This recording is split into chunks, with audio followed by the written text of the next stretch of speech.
आपने बहुत करीब से देखा है अमेरिका को, मिडिल ईस्ट को, क्योंकि आप पाकिस्तान के टॉप लीडिंग डिप्लोमेट रहे हैं।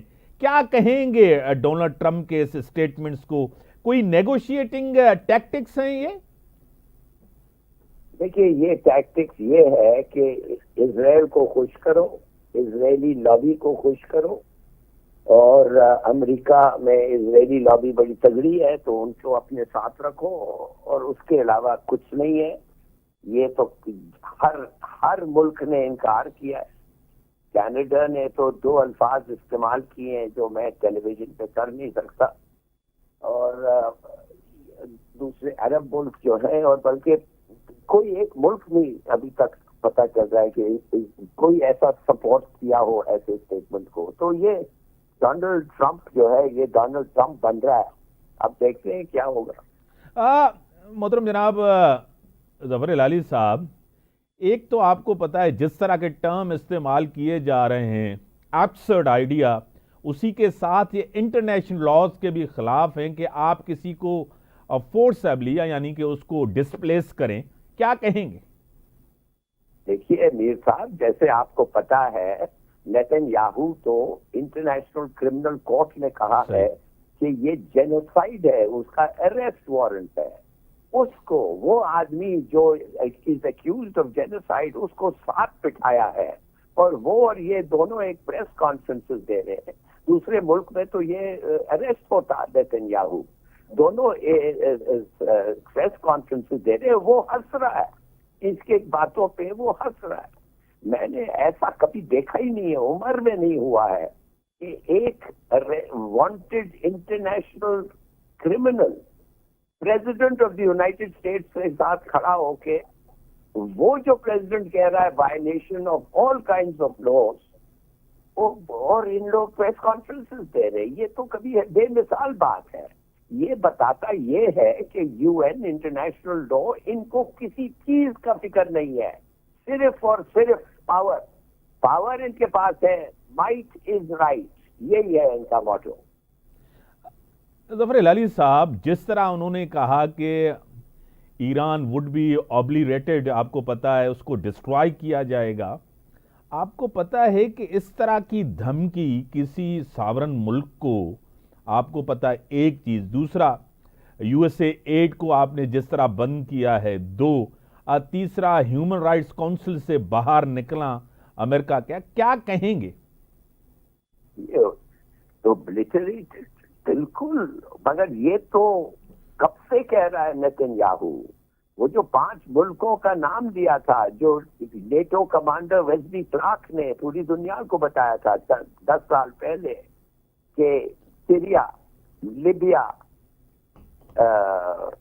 इराक, और 2 और मुल्क जिसमें ईरान चौथा मुल्क था, और पाकिस्तान का भी नाम है।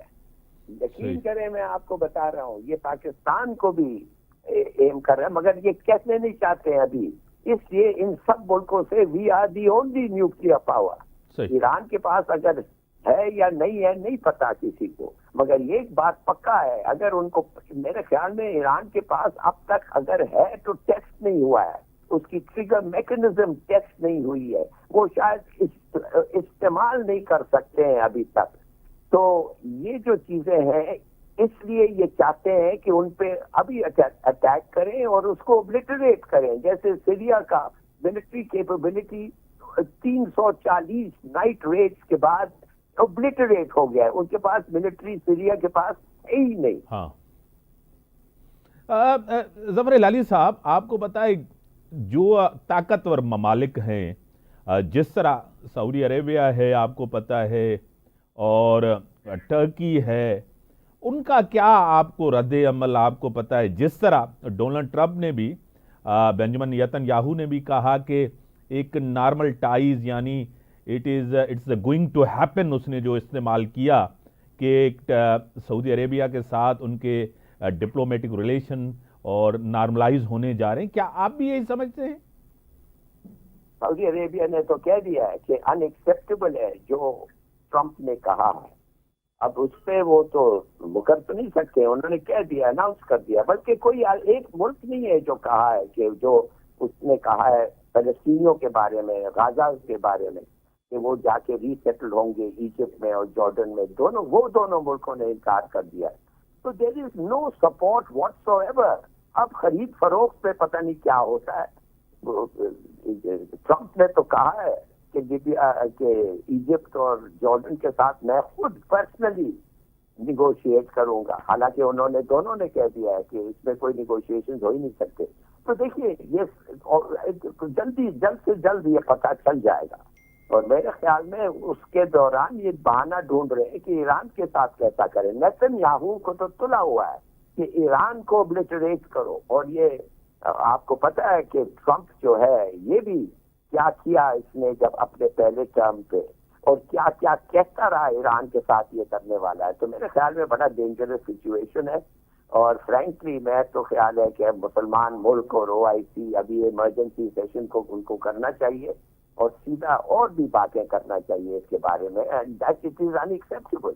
اگر یہ ہو گیا اور ایسے جو ملک طاقتور ہے پھر آ کے آپ کو نوچ کے چلے جائے گا، آپ کی ٹیریٹری لے جائے گا، پھر تو یہ دس از کیا آپ بتا سکتے ہیں، یہ chaos. It is complete utter chaos. World order ہے ہی نہیں ہے.